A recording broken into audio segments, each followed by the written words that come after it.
금방 끝납니다.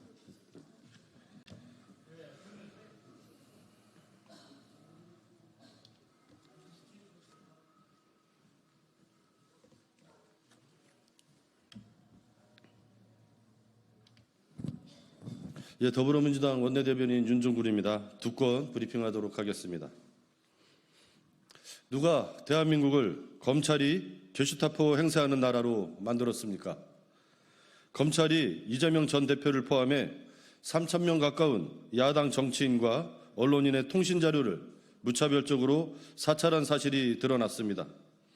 그런데도 검찰은 적법한 영장 집행이라며 당당합니다. 대한민국이 정치인과 언론인에 대한 사찰을 공공연하게 벌이는 나라가 되었습니다. 지난 2년간 야당 대표를 먼지 털듯 털더니 이제 야당 정치인과 언론인도 저인망에 가둬놓고 뒤를 캐고 있습니까? 누가 대한민국을 검찰이 게슈타포 행사하는 나라로 만들었습니까? 민간인 사찰은 민주국가의 근간을 흔드는 국기문란 행위입니다. 윤석열 대통령도 과거 통신조회를 미친 짓이라 했습니다. 검찰은 윤석열 대통령의 말을 부정할 셈입니까? 검찰은 말도 안 되는 억지 주장으로 어물쩍 넘길 생각하지 말고 이 미친 짓을 누가 왜 시켰는지 답하십시오. 윤석열 정부는 왜 침묵하고 있습니까? 대통령의 직할대인 검찰도 김건희 여사처럼 치해 법권입니까? 서울중앙지검장으로 검찰 수뇌부 모두가 책임지고 물러나야 합니다.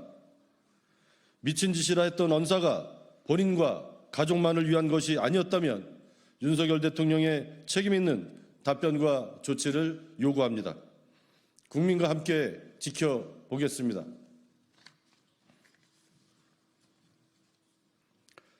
윤석열 정부는 마약과의 전쟁을 해왔습니까? 아니면 마약 수사단과의 전쟁을 해왔습니까? 최근 13개 대학으로 구성된 연합 동아리에서 마약을 판매 투약해온 사실이 드러나며 충격을 주고 있습니다. 윤석열 대통령은 줄기차게 마약과의 전쟁을 강조해 왔습니다. 그런데도 마약을 좀처럼 뿌리 뽑지 못하는 것을 보며 국민은 깊은 의문을 가져왔습니다.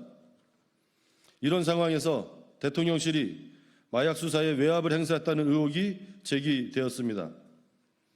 의혹을 제기한 사람은 세관 직원까지 유착된 마약 조직을 검거하고도 억울하게 자천된 경찰관입니다.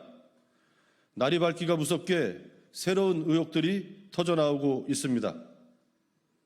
휴대폰, 사설, 포렌식까지 동원해 증거를 인멸하려 했던 세관 직원은 핵심 피의자임에도 불구하고 한 달 만에 직위 해제돼 업무에 복귀했습니다. 의혹이 사실이라면 대통령실이 막아야 할 마약 대신 마약 수사를 막고 있었다는 말이 됩니다. 윤석열 정부는 그동안 마약과의 전쟁을 해온 것입니까? 아니면 마약 수사단과의 전쟁을 해온 것입니까? 마약 수사에 대한 대통령실의 외압 의혹은 마약과의 전쟁을 강조해온 윤석열 정권의 근본적인 불신을 더해주고 있습니다. 그런데도 대통령실은 침묵으로 일관하고 경찰은 부인하기 급급합니다. 대통령실에 마약범죄 지원 세력이 있다면 발본색원해야 마땅한 것 아닙니까? 윤석열 대통령은 마약과의 전쟁이 거짓이 아님을 증명하기 위해서라도 제기된 마약 수사 외압 의혹을 국민께서 납득할 수 있도록 해소하십시오. 더불어민주당은 대통령실 마약 수사 외압 의혹을 결코 놓지 않고 진상규명과 책임자 처벌을 위해 모든 노력을 다할 것입니다.